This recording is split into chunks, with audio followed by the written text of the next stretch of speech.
40 ਸਾਲ ਤੋਂ ਬੂਟੀ ਪੀ ਰਹੇ? ਹਾਂਜੀ ਬੂਟੀ ਜਿਹੜੀ ਹੈ ਤੇ ਮਰੇ ਨੂੰ ਵੀ ਜਿੰਦਾ ਕਰ ਲੈਂਦੀ। ਉਹ ਕਿੱਦਾਂ?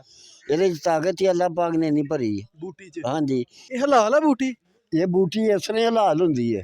ਅੱਛਾ ਉਂਝ ਹਰਾਮ ਆ, ਇੰਜ ਆ ਪੜ ਕੇ ਹਲਾਲ ਆ? ਹਾਂ ਇਹ ਕੁਸ਼ਤਾ ਬਣ ਗਈ ਹੁਣ।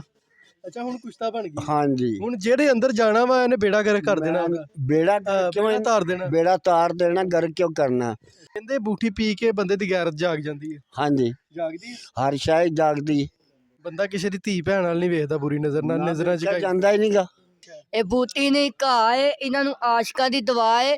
ਜਦੋਂ ਇੱਕ ਵਾਰੀ ਪੀ ਲੈਂਦਾ ਤੇ ਫਿਰ ਚੱਲ ਜਾਂਦੇ ਚਾਅ ਏ। ਮੁਰਸ਼ਿਦ ਕੌਣ ਆ ਬੂਟੀ ਦਾ, ਜਿਹੜਾ ਸਭ ਤੋਂ ਵੱਡਾ ਮੁਰਸ਼ਿਦ ਆ, ਜਿਹੜਾ ਬੂਟੀ ਪਿਆਉਂਦਾ ਵਾ? ਮੁਰਸ਼ਿਦ ਜਿਨ੍ਹਾਂ ਦੇ ਤਨ ਤਾਲਬ ਹੋਵੋ, ਜਿਨ੍ਹਾਂ ਦੇ ਮਰੀਦ ਹੋ, ਉਹ ਹੀ ਮੁਰਸ਼ਿਦ ਹੁੰਦਾ, ਹੋਰ ਕਿਹੜਾ ਹੁੰਦਾ।